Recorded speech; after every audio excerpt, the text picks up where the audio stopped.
Hi, I'm Amber, also known as the Lone Star Keto Girl, and welcome to the Lone Star Keto podcast. Today I have a special guest with us. His name is Jason Carter. He is a nurse. He's been doing that for 11 years now. And what is so fascinating about him that I can't wait to pick his brain is he has been through the whole dietary realm, if you want to call it that. He's done, of course, the SAD diet, who hasn't? And he's also tried veganism and keto and carnivore. So he's got perspective on all of this. Plus he has that health background. So I think that is super cool. So welcome, Jason. Thank you for having me. It's a pleasure to be here. Okay, I can't wait. I have to know, first off, how did you come to your social media name, Ketopocalypse? I think that's so cool. It's half of it is based on the ketogenic diet. And then the other half of it is from the word apocalypse. And most people, when they think of the word apocalypse, they think of doom and gloom and just utter catastrophe. But the actual original Greek definition of apocalypse means the unveiling of knowledge, the exposure of hidden knowledge. So I combined that with the word ketogenic diet and just combined it together. Oh my God, I love that. I knew there had to be a story behind it. I really, really love that. And I didn't know that. Like you said, I took the meaning as being something that's more catastrophic or something. I love that. That is awesome. Thank you. Love it. Okay. So can you give us a little bit of background on your nursing career? Like where do you work? What patients you see, that kind of thing? Okay. So I've been a nurse for about 11 years now, mostly within the med-surg field. So I deal with a whole variety of different diagnoses. I have patients who have diabetes, hypertension, coronary artery disease, many of the modern metabolic diseases that plague most humans today. I deal with patients who have cancer, gallbladder infections, a whole host of different diseases. Wow, that's you. So you're seeing a lot. What is something that you see kind of as a trend, like with your patients? What is something you think is a common denominator? Absolutely, obesity, diabetes, and coronary artery disease. Those three, without a doubt. I'd say on any given day, at least 70, maybe 80% of my patients have those three diagnoses, without a doubt. I'm going to go ahead and ask you a question from one of our followers, and let me read it correctly. A lady named Kim asked this. As a fellow nurse, I'm curious how your beliefs about keto carnivore affect your work situation. The health system I work for encourages the SAD diet even after bariatric surgery, and our cardiovascular center promotes a plant-based diet to cure heart disease. So how do you deal with that? I have run into my conflicts with that, and I still do currently. Sometimes I'll pull patients to the side and say, hey, the reason why your doctor is prescribing you these medications is because you're doing A, B, and C. Now, if you don't want to spend the rest of your life on these prescriptions, you can do X, Y, and Z. And I've actually been disciplined for that, for lack of a better word. I was about to ask. Yeah, I've had doctors pull me outside and tell me, you can't do that. I've been told that I can be sued for malpractice. I've been told that I can be suspended. Depending on the severity of the discipline, I could have my license suspended or even terminated. Wow. So I have to be very cautious with who I give this information to and how I give it. Because like the nurse said, I too am mandated to teach a specific type of diet and to teach specific pharmaceutical interventions that I myself don't agree with, but because that's considered, a nursing scope of practice, I have to do it. I have to, unfortunately. That's got to kill you. It does. It does. I had a moment in my life where I kind of broke down, and I remember I just kept saying, like, I'm sorry. Like, I wasn't speaking to anyone in particular. I was by myself. But I remember I kept saying, like, I'm sorry, because I realized I had been teaching the exact opposite of what was true for a decade, really, a decade. And all those patients that I thought I was helping, I really wasn't. I was doing the exact opposite. And it just, it's a real inner conflict that I had within myself. And it was kind of the inspiration for me starting the social media to try to push that awareness out, so that more people can get this information, you know, without me being penalized or punished for it within the workplace. Right. Wow. Thank you for doing that, because that is a struggle. And I can't even imagine that has to be so incredibly heartbreaking. It would kill me. And that's one reason why I chose not to get a degree, like become a dietitian, because I knew I was going to be, you know, constrained. And so I'm just doing a nutrition certification and getting as much education as I can that way, because I don't think I could deal with that. That would be very difficult. But like you said, you don't have a choice unless you want to end up possibly losing your license. So that is sad. That is incredibly sad. And I know there are doctors, because we know the doctors, I mean, out there who are trying to do good, but they're putting themselves out there and they're risking being disciplined, like you talked about. And I respect those doctors. I have tremendous respect for those doctors. I really do. Me too. Me too. It's amazing, because they are, you know, you hear their stories and you're like, oh, wow, how scary, you know, that they, when they try to do something right, they might get disciplined. Horrifying. Exactly. Okay, just to make sure we don't run out of time, because I know lots of my followers are really curious about your dip into veganism. Could you kind of tell us a little bit of, like, what was it? Why did you do that? And what was your condition like prior to starting that? What was your reasons? Okay. So I was about 300 pounds at the time. Was short of breath. I was depressed, anxious, completely fatigued, had terrible insomnia, arthritis in my right knee, my left shoulder. And at the time I worked with a few nurses who were vegan. And I remember there was this big push in the vegan community. They were publishing documentaries. I remember watching this documentary called Earthlings. Then there was Forks Over Knives. And then there was maybe one other documentary that I can't remember. But by the time I finished watching those documentaries, I was hooked. You know, combined with my education that I received in nursing school about nutritional science, it just made sense. You know, plants and fruits and veggies is where all your nutrients are, right? You want to eat green, you want to eat the rainbow. So I'm watching these documentaries and I'm thinking, yeah, you know, it's complete nonsense, but I'm thinking, all right, I finally found the answer. I'm going to do this vegan diet and I'm going to drop off all the weight and I'm going to achieve the best health that I could possibly achieve. And within a year and a half, I found out that was completely false. And I tried it twice, by the way. Like, for how long? So the first time I did it for a year and a half. And then the second time I tried it again for a year. And I failed miserably both times. Okay, so is that why you stopped the first time? Because you were noticing something wasn't right, so you stopped?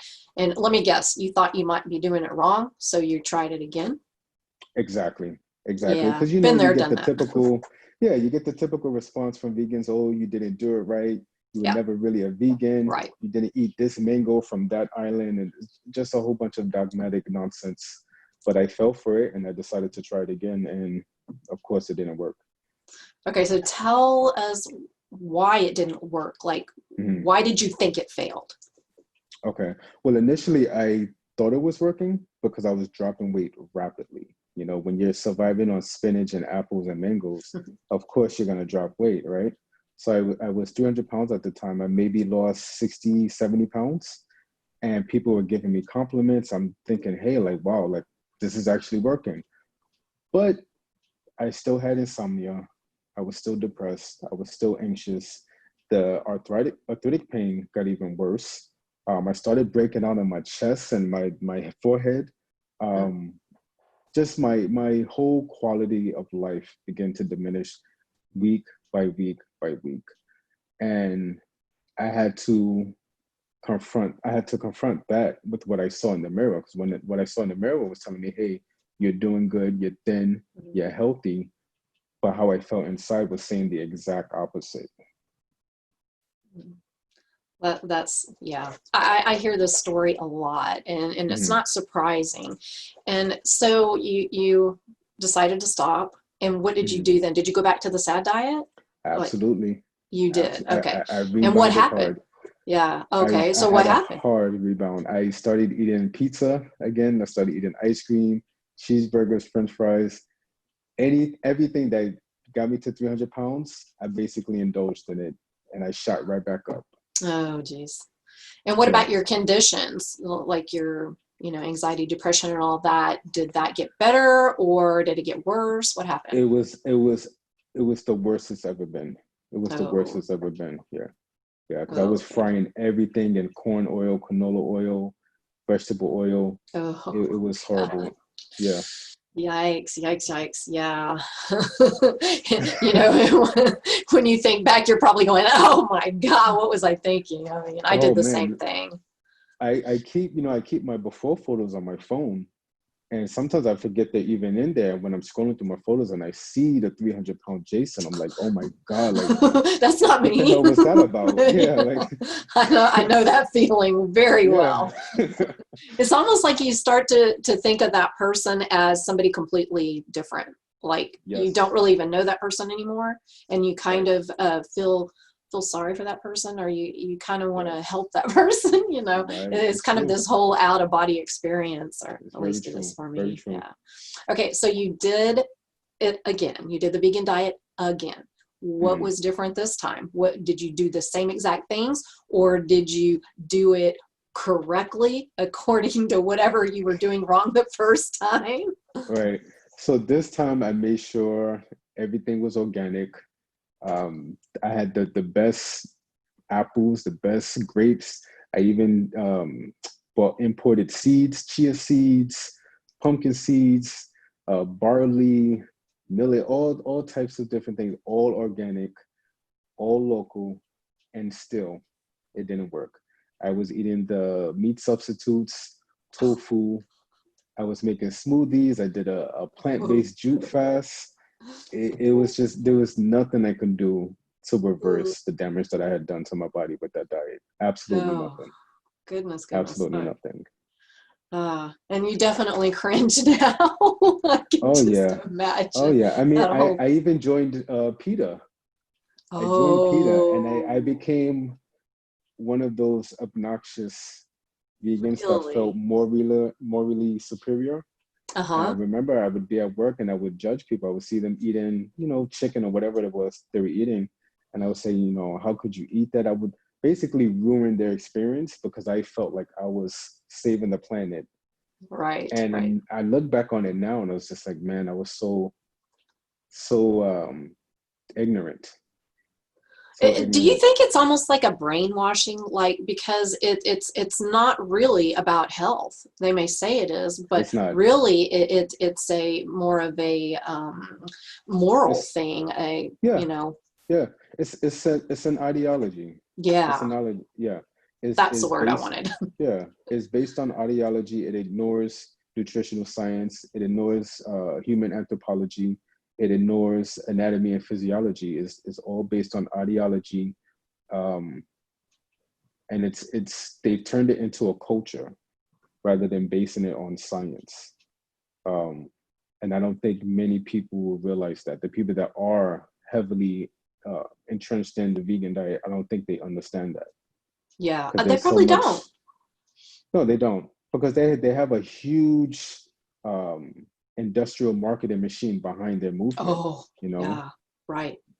So it's hard to kind of step out of that and look at it from the third person to see what's really going on.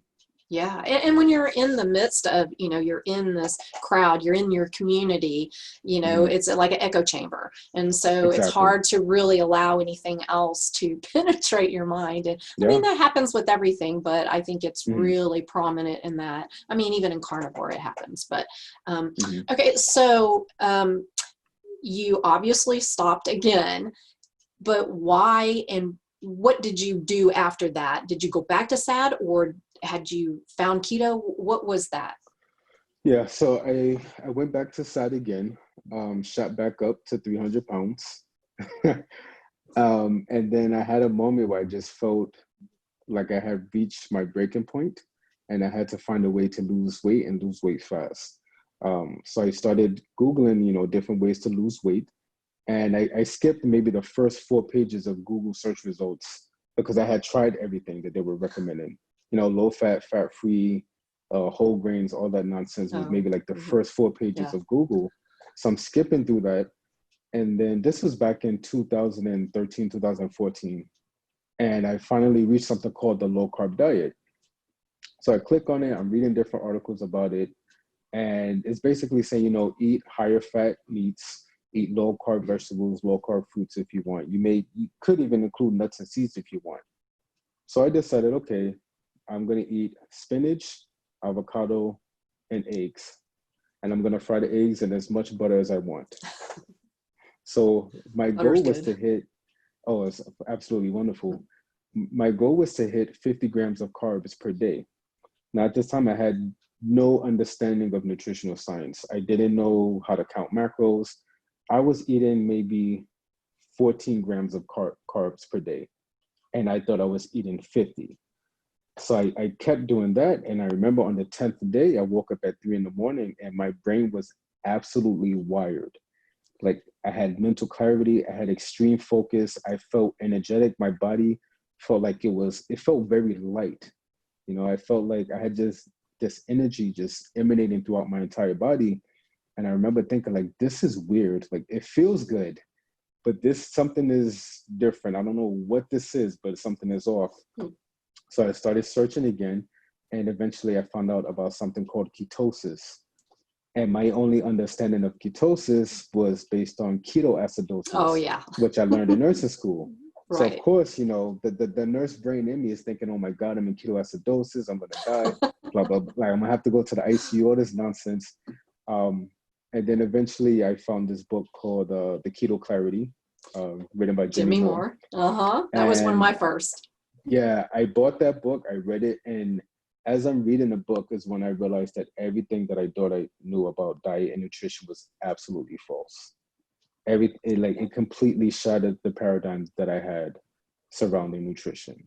And that was kind of like the catalyst for my health journey. Wow.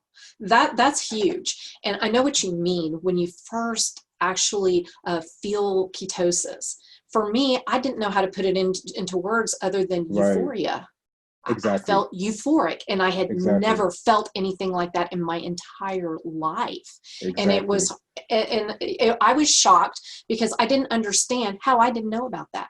Something so incredibly awesome. How did I not know? And that started me on my journey of digging in and figuring out what it is. So I totally get that.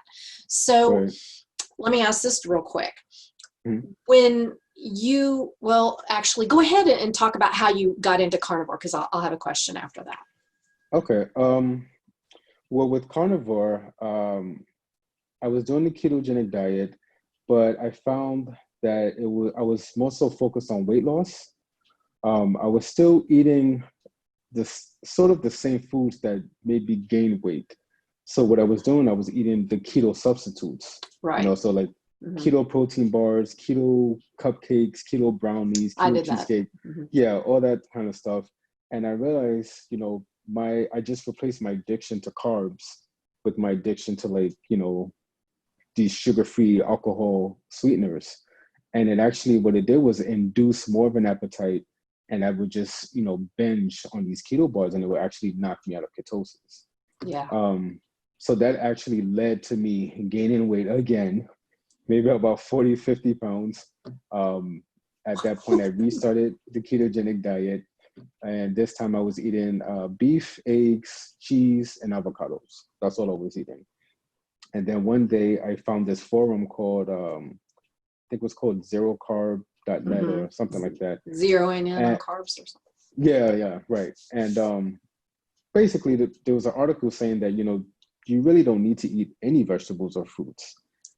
And I thought that's absolute madness. Like, how am I going to get, how am I going to get my vitamins, my minerals, my fiber? I completely ignored that I was already getting that from the meat and the eggs. I thought I was getting everything from just the avocado somehow. And I said, you know what? Let me try it. The only vegetable that I'm really eating at this point is avocado. What's the big deal if I just remove that avocado out? Let me see how that works. So I did that, and I noticed like my digestion improved dramatically. The arthritic pain that I had in my joints, that started to go away. My sleep started to improve. So I started looking more into it, and then maybe 2 or 3 months later after that, Sean Baker did a podcast on Joe Rogan, and I watched the whole thing, and that kind of like further cemented it that, you know what, this is the right path for me to go on. That's awesome. Okay, so now since you kind of talked a little bit about your journey, you were friends with a lot of vegans, I'm assuming, and you were in that community, and it's, not cool if you leave the community to begin with, but when they find out you're carnivore, have you had any backlash from that? Just curious. Yes, all types of hateful comments. Of course, I was told that I wasn't doing it right. I was never really a vegan. I'm a disgrace. Or any type of hateful comment you can think of, I received it. I had people stop talking to me. It was hard to deal with. But eventually I stopped caring, because the transformation that I made to my health and to my physical form was much better. It was much more satisfying than any type of community that I was receiving from vegans. Yeah, I think that's what a lot of people end up finding out. And boy, I've seen some nasty, nasty comments hurled at those who choose to move on to a different diet, specifically an all-meat diet. Completely different ideology, and it's just not okay. And I think that's really sad, because I think everybody needs to find what works for themselves. And if you're good being a vegan and you're getting what you need and you're healthy, it's not my business. Hey, in my back of my mind, I'm going, oh gosh, I hope you're supplementing. Oh gosh, I hope you're doing it. But that's just because I care. But so that's kind of hard. A quick question. Sure. When you were doing the vegan diet, did you have digestive issues, like constipation, anything like that? Oh man, severe bloating. Constant flatulence, like just ridiculously embarrassing flatulence. Constipation for sure, which boggled my mind, because you're told to eat 25-30 grams of fiber per day, and I'm pretty sure I was hitting that and then some, maybe 40-50 grams of fiber a day, and all that fiber was doing was just plugging me up. That's all it was doing. No matter, I would drink a lot of water. It actually got to the point where I had to start taking Metamucil. I had to start taking different laxatives. I had to start using enemas. It was just absolutely ridiculous what those foods were doing to me. But I was so convinced that I was doing the right thing, because I had this community around me, because I had the documentaries, I had, the rallies that we have in New York City and Union Square, these big vegan plant power rallies. I was so convinced that I was doing the right thing, and I was completely ignoring my body. Okay. I get a lot of flack when I post something about fiber, or the fact that I eat just meat. I don't eat plants, except for some spices. And I always, inevitably, I'll have a comment that says, but you need fiber. Your gut needs fiber. And I'm like, well, why would you eat something that is not digestible by your body, unless it was like, a dog eating grass to make themselves puke or something? Exactly. It just doesn't make sense. Yes, the bacteria can ferment it, but if you want to talk about something rotting in your gut, that's what's rotting in your gut, not meat. And so they, like you said, people have this in their head that fiber is essential. Well, I have been fiber free for 18 months with 0 issues. Matter of fact, mine are much better. What is your take on the health benefits of fiber, and do you really need it? I mean, what you have a medical background, so I'm sure you learned about how important it is, and you need to have a certain amount and all that kind of stuff. Right. What's your take? I don't think it's necessary at all. In fact, I think the whole reason why fiber is propagated so much is to justify us eating 8 to 12 servings of whole grains and 6 to 7 servings of fruits and vegetables daily. Then there's another argument that fiber is beneficial to the microbiome, and that it helps us, ferment our foods. And really our microbiome is not designed to ferment plant foods. Though, we're not ruminant animals. Then there's the other idea that fibers are needed to create bulky stools so that you can pass your stool properly. And my whole approach to that is, why would you eat something that is undigestible so that you can pass foods that you shouldn't be eating in the first place? What would happen if you stop eating those foods that you shouldn't be eating? Then you'll find out, hey, I don't need fiber, right? Because I'm not plugging my colon up with seeds and grains and plants. Now that I'm not plugging my colon up with that, I can just pass the stool out with no issues whatsoever. But these medical communities and these dietary associations, they push this idea that you need fiber in order to justify their diet recommendations of eating whole grains, eating plant-based, and eating seeds and nuts and all of this other nonsense. If you remove that, you'll quickly find that fiber is absolutely of no use. Yeah, I mean, I figure there are people who have been doing carnivore, eating meat only for 20 years, and they are in better health than most people, at least in the US anyway. And so obviously it's not essential. I mean, exactly. I survived with 18 months without it, and I have no more constipation, no more pain, no more bloat, basically no gas, Right. And so it doesn't make sense that you eat something that would create these problems and then think that that's normal, because I used to think that was normal. Like when I switched over to keto, but I was still eating a lot of vegetables, I still had that issue. But I thought that was how it was supposed to be because it was so much better than when I was on SAD. But then when I went to carnivore, it was like, whoa, this is what digestion feels like, good digestion. Exactly. And so it boggles my mind that, we've been so brainwashed to believe some of this stuff. So, yeah. Okay. Well, we live in a country where we grow millions of acres worth of corn and wheat, and you go into your grocery store and at least 70% of the products are wheat-based or corn-based. So true. Of course, they're going to tell you that you need fiber, of course, because they profit hugely from that. They're not going to tell you what you need to really transform your health. They're going to tell you what you need to eat in order to improve their revenue.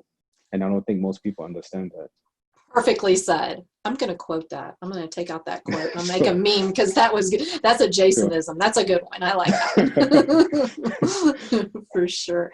Yeah, I think that is just so frustrating. And then, to push that and then to have these issues like Crohn's and IBS and all these things that are becoming more and more prominent. I mean, and so many, because I do a lot of success stories through MeatRx. And so I hear these stories all the time, how people have improved that. So by getting rid of the fiber of the plants. And I'm not demonizing plants, I'm not. But, if you're having issues like that, maybe it's time to remove some of that, heal your gut, then maybe try eating some of it again, the better, fiber-based foods, if you will. Right. Okay, let me get to some questions here. Okay, you talk a lot about how the way you do carnivore is you have a higher ratio of fat than you do of protein. You're more moderate protein, I guess. Why did you settle on that, and what has made the difference for you? And do you think that is a good thing for everyone, or is it specific to the person? I know that's a lot, but it's okay. So when I first started carnivore, I took the advice of most of the veterans that I saw on the internet, who basically said, eat meat and drink water, have as much meat as you want. So that's what I did. I would eat sometimes up to 3 or 4 pounds of meat a day. And it helped me lose weight. It helped me, put on muscle. It helped, with my sleep and so on and so forth. But I noticed as time went on that I was still dependent on caffeine for energy. I noticed that I started developing a histamine intolerance. I noticed that, I don't know, I guess my digestion wasn't as great as it was during the first year and a half or so of carnivore. And then I started developing some food sensitivities.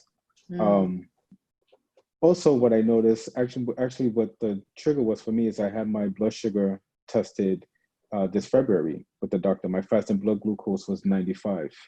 Oh, And according to mainstream medicine, that's normal, but I would prefer it to be in the 70s. right. Um, my A1C was fine. I'm not, diabetic or pre-diabetic, but I noticed, while I was on this high protein carnivore, my blood sugar was always in the 90s, sometimes lower hundreds. My ketones was only zero point 0.4, maybe 0.5 max. So I was never actually allowing my body to keto adapt. It's only within the last month or so that I decided to try the high fat approach. And I was nervous because I thought if I'm eating such little protein that I'm going to lose muscle, like all of my efforts in the gym would completely go away. But what I'm noticing within the last few weeks is that I sleep much better. My energy and focus throughout the day is much better than when I was on high protein. Because I'm in a therapeutic state of ketosis, my body's naturally sparing its muscle, so I don't have to worry about muscle loss per se. My appetite is much better than when it was on a higher protein approach. I don't know. I feel better overall when I'm in that deep therapeutic range of ketosis. Okay. I wouldn't say that it's for everybody. I think everyone should give it a try. But some people are absolutely able to thrive on high protein carnivore. And if it works for them, that's great. But I think you have to take into consideration your past medical history, any current medical ailments you may be dealing with, before you decide, on which type of carnivore you should try. For me personally, high fat it's absolutely beneficial. That's Absolutely. awesome. Yeah, I know some women when they're trying to balance their hormones, like various times of their lives, that they need to adjust that fat to kind of help some of that, help whatever during like the child rearing years, like some people who are having issues getting pregnant, and so they like up their fat so their hormones can do their thing. And and then you have the opposite too, like sometimes when you like my age getting into menopause and needing to lower that fat a little bit. But just out of curiosity, when you say moderate protein, do you have a guesstimate of how many grams of protein you eat? Because I'm curious what that looks like for you. I know what I eat, but. Right.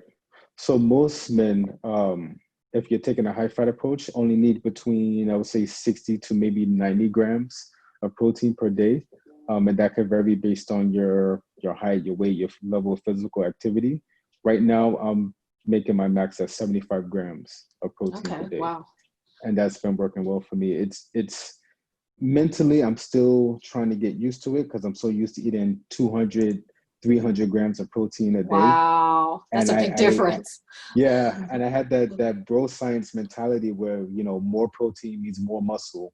So I'm still working on like undoing that conditioning and realizing that this high fat carnivore approach that I'm taking is about healing my body.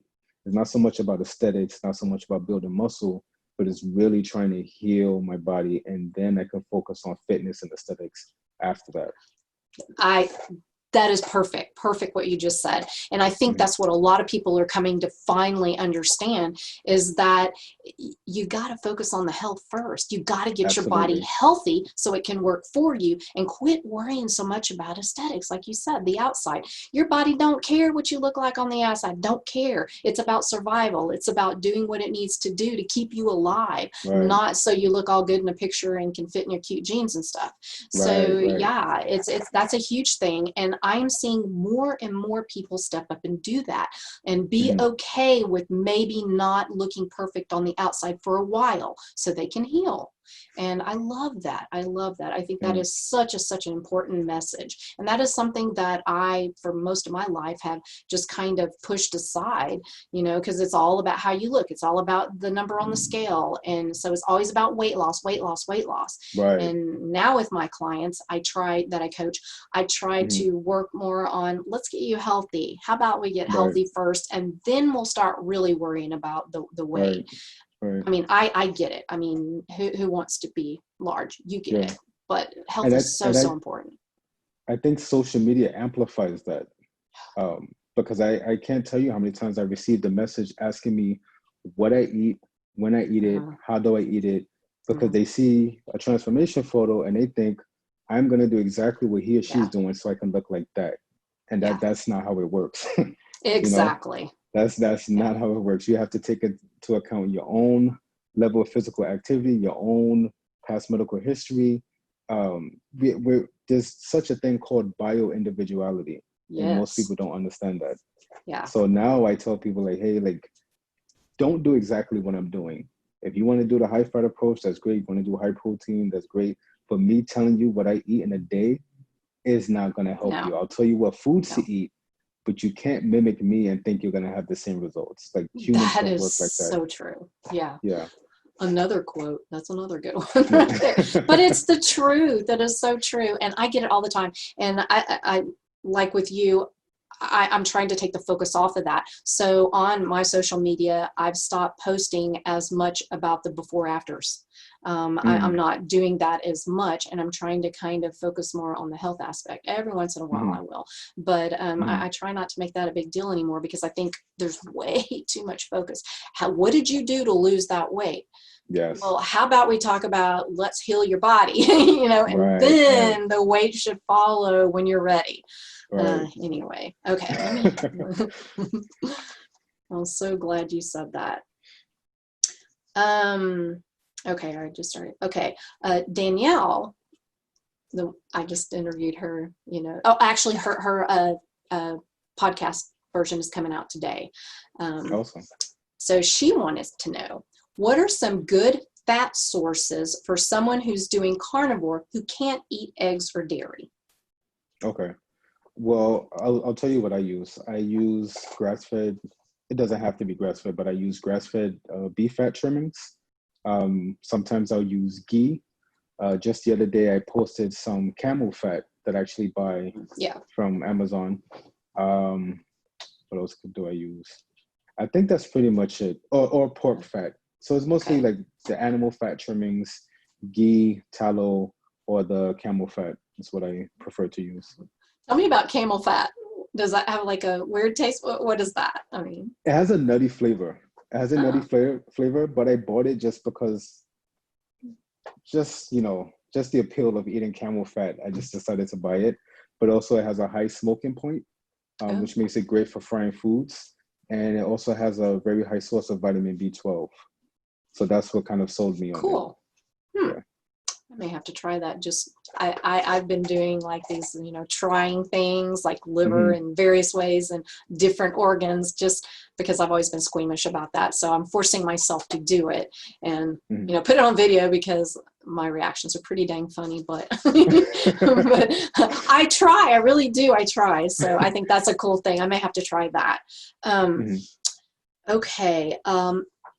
I know that you were eating raw. Are you still doing that? Yep. So people have this idea that I eat only raw. I do occasionally eat cooked foods, but yes, I eat both cooked and raw foods. And what do you eat raw? Like just steaks or like? So mostly beef, liver, lamb brain, fat, heart, salmon. That's pretty much it.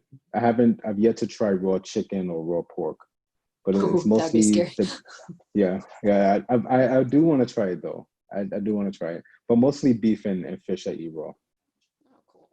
So why did you decide to do that? Is that how you prefer it? Like it's just better for you, taste wise, or was it for health reasons? It was for health reasons. I saw a few videos on YouTube with people promoting raw carnivore, and they explained their benefits and how they felt like it digested much easier. And then some people explained that cooking food actually destroys some of the beneficial bacteria in the meat. It can actually denature the protein and destroy some of the vitamins, specifically B vitamins. Supposedly, I think up to 70% of B vitamins are destroyed when you're cooking meat. Then some people said that, when you're cooking meat, you're pulling out the natural water that's found within the meat. And so I just decided, let me try it. I had to get over my fear of germs and stomach viruses and things like that. And I noticed, like, right after eating it, I had good digestion before, but when I eat raw, it's almost as if it feels like I didn't eat anything at all. It's like within an hour, it's like it's completely processed. I also noticed this calming sensation throughout my body. I feel much better hydrated. And I kind of believe it's because when you cook food, you kind of leach out the water, the natural water, the structured water that's within the meat. When you eat it raw, you're digesting the water in its natural form. Whatever sodium or potassium that's contained within the muscle at the time of slaughter, you're eating it in the correct ratios. So I didn't feel the need to add salt. I didn't feel the need to drink as much water. I wasn't experiencing any muscle cramps at night. I just felt like I was better hydrated when I eat raw meat, especially raw fat. Interesting. Very interesting. You know, I have eaten raw meat, and I can. It doesn't like gross me out. I just don't find it as pleasurable, if you will. You know, I understand. But I definitely could do it. And matter of fact, the best way I found to eat liver is raw, because that's some vile tasting stuff when it's cooked. I can't stand it. Yeah. But the texture of the raw, that's kind of vile. But if it wasn't for the texture, I could actually do that, because the cooked version of liver, I have yet to find a type of liver or a way of cooking it that was okay. Me too. I've soaked, you know, liver and onions. I've done it all. I mean, it's just not working for me. There's two foods that I refuse to eat raw, and that's pork belly and ribeye. I refuse to eat those raw. Like pork belly and ribeye, I just have to cook, because it's just the flavor. Oh, because it's so good cooked. Is that what you mean? Yeah. It'd be like to ruin it to eat it raw. Okay, like gotcha. You know? Yeah. That's too funny. Yeah, I can see that. And I'll tell you a secret. Well, I guess I've mentioned this before. I don't like fatty meat. Don't. I know. And I call myself a carnivore. I don't know. I've never enjoyed fat, like eating the actual fat. Maybe it's because partly the texture, and to me sometimes the fat, when you bite into it, it just tastes like oil. I don't like the taste of oil. It kind of reminds me of, and I hate to say that, canola oil. I know it's not, but there's certain, I don't know. Maybe it was because I was fat free for so many years that I don't know. Who knows? But I still haven't quite developed a taste for ribeyes. I know, that's terrible. Okay, let me check time and just make sure. Okay, all right, yay. Okay. Okay, we can already hit that, actually. I'm not going to ask that one. I definitely want to get to this one. You did a post on hypoglycemia and diabetes. And I thought that's probably one of my most favorite posts that you've done. I thought it was very informative, and I think you kind of hit on something that people don't really think about. When I was doing keto and I would check with my blood monitor, my blood sugar would be like in the 50s, but I felt fabulous. But that would kind of be considered low, right? Right. So talk about how there is a difference worrying about hypoglycemia when you're eating basically crap foods versus when you're eating what's right for your body, and how you're feeling. That the number is not necessarily indicative of something bad. So when you are a carb burner, your body can only store but so much carbs. Once you run out of that, your body will start dropping its blood sugar because it has no income of fuel. So when your blood sugar starts to dip below, I would say 70, you'll start feeling confused. You might start feeling dizzy, fatigued. You might start sweating profusely. And in the hospital, that's kind of an emergency. Like, we have to rush to give you juice, or we have to get this huge syringe, which is basically sugar. So we're dumping sugar into your blood to restore your energy reserves. However, if you are a fat burner, your body understands that you are now using fat as its primary source of fuel. So your blood sugar could drop down and you will not experience any of those symptoms because your body's running on a more efficient fuel, a fuel that's designed to last you for weeks, even months, if you decide to not eat, depending on how much body fat you have.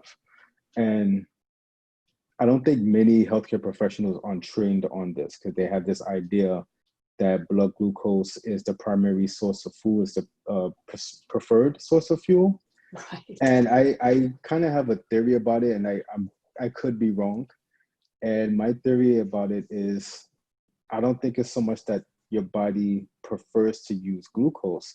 I think it recognizes that glucose is so toxic to the body if above a certain amount, that it has these biochemical processes to quickly digest that fuel to bring your blood sugar back down so that it doesn't become toxic in the body, so that it doesn't cause systemic inflammation.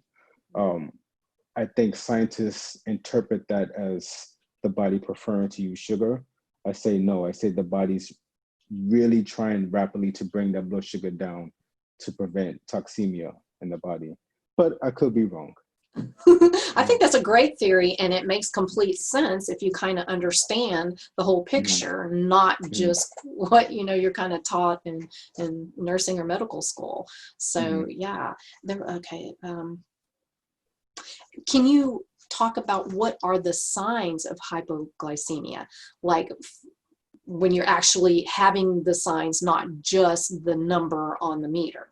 Right. So what I always see is dizziness, fatigue, confusion, profuse sweating, just overall weakness and extreme hunger. Those are like your classic telltale signs of hypoglycemia. And anyone who's been diabetic long enough can actually tell when their sugar is low based off of those symptoms. Yeah, yeah. Okay, so you answered that part.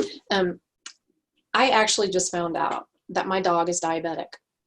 I'm having to give insulin to my dog. Wow. Now, I was feeding her like supposedly the good dog food and pricey dog food that we would order. And I'm not saying she never got table scraps, but it wasn't like I was feeding her cake or, lots of bread and, stuff like that. Right. I would occasionally give her some vegetables. She loved asparagus. I don't know what the deal was with that, but then I find out that's not the best thing for dogs, I think, if I remember right. But, a few things like that. But for the most part, it was what was supposed to be good for her. And then she started having like panting a lot and drinking tons of water, which I understand that's a sign of diabetes. And so we were kind of like, oh, maybe she's got diabetes. And then within 4 days, she lost her sight. So by the time we were able to get her to the vet, they were like, oh, she is severely diabetic, like really high blood glucose. So we're having to give her shots now. And we've completely changed her food. We were in the process, actually, anyway, of switching her to a raw diet and getting away from any of the other stuff. Because you just never know. You get this stuff, where it comes from, what it's tainted with. So we just decided we were going to, because our dog's health was kind of, they're older, but still. And so we were just concerned. So we started moving it to, more to raw. And before we could do that, it was too late. It was too late. So I'm giving my dog insulin twice a day. Wow. Yeah. And so I diabetes to me is a huge thing. And you see that every day. What are your thoughts on that? I mean, like, what does that make you feel like when you see so many people and you're just like, I can help you, before it's too late? Yeah. Well, I tell them, I make sure that they know that diabetes is reversible. It's not a death sentence. It's not something that you're stuck with for the rest of your life, so long as you choose to adopt the right lifestyle and the right diet. Many times patients complain when I have to give them insulin. They don't like being stuck when I have to check their blood sugar. They don't like being injected 3 or 4 times a day. And I tell them, hey, I don't have to stick you. There are interventions you can implement so that you don't need to stick yourself with insulin 3 or 4 times a day. And I wish doctors would take the same approach, because the answer to diabetes is you need more insulin, you need more insulin. And that's a Band-Aid approach to diabetes. It doesn't solve the root cause of diabetes. You're just dumping insulin after insulin after insulin, and it's going to create something called hyperinsulinemia, and that's just going to make you even more insulin resistant. I tell them, you can adopt certain foods that your body will not need so much insulin, right? And when you start eating foods where your body doesn't need to secrete so much insulin, that'll actually give your pancreas a break to let it rest, to let it regenerate, to let it heal, so that you're no longer insulin resistant. But many people are unwilling to give up the foods that cause the diabetes in the first place. And I think a huge part of it is because people see food as an entertainment and not as a fuel source for the body. They don't perceive it as something that allows my body to function from day to day. They view it as, their favorite entertainment. Yeah. So it's, I think they understand, everybody knows diet and exercise is like the cure for like probably 80-90% of the diseases out there, but it's trying to get past that conditioning that what you're eating is not really benefiting your body. It feels good, it tastes good while you're eating it, but your body doesn't know what to do with what you're putting in your mouth. It can't register, whatever's on your plate, that's not real food. Doesn't know what to do with it. So I don't know, I see it every day, and it's sad to see. I see patients who don't know they're diabetic until they arrive to the hospital and their blood sugar is over 500, and that's when they find out they have diabetes. Or they come in 3 months later and now their foot has to get cut off because they have neuropathy or gangrene, or now they're on dialysis because their kidneys has failed. And I try to tell them, like, hey, like, let's stop it now before you get to that point, because if you keep going on this path, that is going to be your future. I try to be as blunt with them as I can and say, hey, if you keep eating, it doesn't matter like how much insulin I'm giving you. They think they can eat the cookies and the bread and they'll just fix it real quick with insulin. This is going to be your future if you continue on this path. And sometimes I'll show them pictures and kind of instill some fear in them. And it works, I would say, most of the time. Once they see what their fate is, then it kind of motivates them to say, all right, let me at least have a diet cola instead of a full sugar loaded cola instead, So I just try to educate patients on their diet, when I see them come in with diabetes. Yeah, I think that is so incredibly sad. I have a cousin who has been in the hospital for a while, and I could show you a picture of what they've had to do to his foot. And he's had, heart issues, and he was almost on dialysis, and it's pretty much a matter of time, and just horrible stuff like that. And he claims he followed the ADA, their guidelines. So what do you think about that? Let me tell you what, I won't name the hospital, but most hospitals do this. At my hospital, a diabetic tray, they'll give you a tray with pancakes, oatmeal, an orange, I think applesauce. Oh my God. But they'll give you sugar-free syrup. And because they give you sugar-free syrup, that classifies it as a diabetic diet. Wow. So they completely ignore that the pancakes, the oatmeal, the orange juice, the apples, all of that stuff is going to spike this person's blood sugar up. They think because they're adding sugar-free syrup, that makes it a diabetic diet. And it's really, it boils down to cost. Hospitals don't feed patients the food that they really need to improve their health. They feed them foods that's affordable, that's cheap, and that's subsidized by the government. So when you come to the hospital, everything you eat, like 90% of what you're eating is corn and wheat based. I even have patients tell me, like, hey, it's only when I come to the hospital that my blood sugar is so high. At home, my blood sugar is 110, 115, 98. But when I come here, my blood sugar is 250, 300. I don't get it. And I tell them flat out, it's the foods that you're eating. The Oh, so-called wow. diabetic diet that they have you on is what's spiking your blood sugar. That is sickening. I know when my It mom is. went in for a procedure, and afterward they wanted her to eat something, and so they were going to bring her cookies and juice, and I was like, no, excuse me, no, that's not Right. happening. And I Right. said, I brought me some bacon. That's what she's going to have. And so I had me a little baggie of bacon because I had a feeling that's what was going to happen. And they were like, okay. Yeah, because the answer Fine. to everything is based on pharmaceutical interventions. That's how healthcare practitioners are taught in med school. They're not taught about diet and nutrition. If they are, they spend maybe 2-3 days, maybe a week at best, learning about nutrition, and even that nutrition is outdated science. The most of what they're taught is pharmaceutical intervention.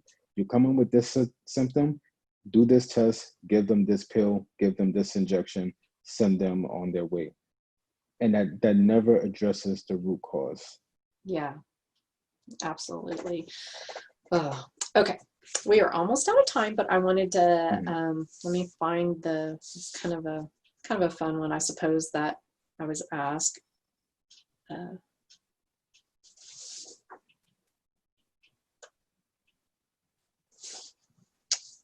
Okay, so basically what they're asking is, when you were a vegan, what did you experience that you look back now and realize it was complete myths? What are some of the myths that you hear about all the time that vegans claim or say that are not true, that you felt were true at the time? Like fiber, for instance, could be one, that now you look back and go, what was I thinking? Fiber is definitely one of the myths. The other myth was how plant-based protein is more easily digestible. That was a huge myth. Like, I noticed that I was losing weight, but a lot of that weight was actually muscle. I was wasting away, you know? I was wasting away and didn't realize it because I was just focused on the numbers I saw on the scale. Another myth was, eating the rainbow, right? Make sure you're eating, your reds, your yellows, and purples and blues or whatever. And that made absolutely no sense to me. Like, it didn't change anything. Another myth was drinking green juices to detox. Yeah. Right. That was another myth. If anything, that just fed much more toxins into my body that I shouldn't have been taking in the first place. Another myth that I fell for was, the whole climate control, climate damage myth that's being pushed around about meat. I heavily believed in that. Then there was the whole, one thing I don't understand is how they demonize meat products so much, but they're willing to invest billions of dollars to make meat replicas. It makes absolutely no sense. Yeah. Like, you're investing billions of dollars to make something look and taste like the very thing that you said causes heart disease, causes death, causes global destruction, but you're spending so much money to make the exact replica of that product. It makes absolutely no sense. Now when I look at vegan documentaries, I just see this as a bunch of nonsense. Oh, I Especially bet. like the most recent one, I think, was What the Health? Yes. And basically within the first 20-30 minutes of the documentary, they said that meat causes diabetes. I shut it off after that. Like, I there's only so much I can tolerate. I had to cut it off. Wow. Yeah. It's pretty bad. You're just like, wow. Yeah. Too funny. Okay, so if you could give one piece of advice to somebody who's trying to get their health back on track, and I'm not just talking about losing weight or whatever, but getting their health back on track, what would it be? What, with all your experience and your medical background, what would you say? I would say that they need to change their relationship with food. They have to stop looking at food as a means of entertainment. They have to stop looking at food as a means of filling a void. They have to understand that food is a fuel for the body, that your body is a machine, and machine can only run as well as it can based on the fuel you put in it. So once you change your relationship with food, then I think that's like the catalyst for starting to improve your health. But until then, you may have a very difficult time. If you view food other than what it was intended for, you may have a difficult time. I could not agree more. I love that. I have all kinds of little snippets I can't wait to take out of this and use. They're so good. Okay, so where do you see yourself in the future? Like, you're wanting to promote this, and like you said, because you can't really do that in your professional place, that you're trying to do it, you know, socially or whatever. Where do you see yourself going with this? Where do you want to take this? Well, I'm currently in school now to become a primal health coach. I want to get that certification so I can start coaching people. I don't know. I think I'd rather stick to health coaching. I think at some point I see myself leaving nursing, because I don't know how much longer I can do that. It's. I always say I'm a proud hypocrite in that aspect, you know, but I know that what I'm doing in nursing is not what I'm intended to do. I know it goes against my beliefs. So right now, my immediate goals, my immediate future goals are to become a health coach. Awesome. And extend my experience and my skills and my knowledge onto others who may not have, you know, that general information about nutrition and science and fitness. So that's what I'm focusing on right now at the moment. And I love just, it. you know, giving out as much free information as I can, so people can make their own decisions and not feel like they have to buy into all the dogma and conditioning that's out there. So, yeah. Love it. Okay. So where can people find you if they want to look you up and you know, follow you and etc.? Where can they find you? I'll put everything below too. But sure. So I'm mainly on Instagram and Twitter at the moment. On Twitter, I'm not so active, but I'm mainly on Instagram at the Ketopocalypse. Everyone has been telling me to start a YouTube channel, and yes, I feel like I'm gonna have to, because yes, Instagram kind of, it limits the things that I want to say. You know, you're stuck to like 2,200 characters, and as you can tell, I have a lot, you know, to get off my my mind. But right now, mainly on Instagram at the YouTube. Yes, you have to. Yeah. I was gonna push you for that one. You definitely. You have so much to share, and people need to hear it. They do. It's really sad how many people really don't know. You think a lot of things would be common sense, but I didn't know, and you know, I had to be hit upside my head too. So I mean, it needs to get out there, and that's why I do what I do, because it needs to be out there more. Absolutely. And so I definitely YouTube. Yes. Thank you. Well, thank you so very much for being on here. It has been a blast. I've learned a lot, and I just love what you have to say. It's awesome, and I'm so happy to finally get to meet you face to face.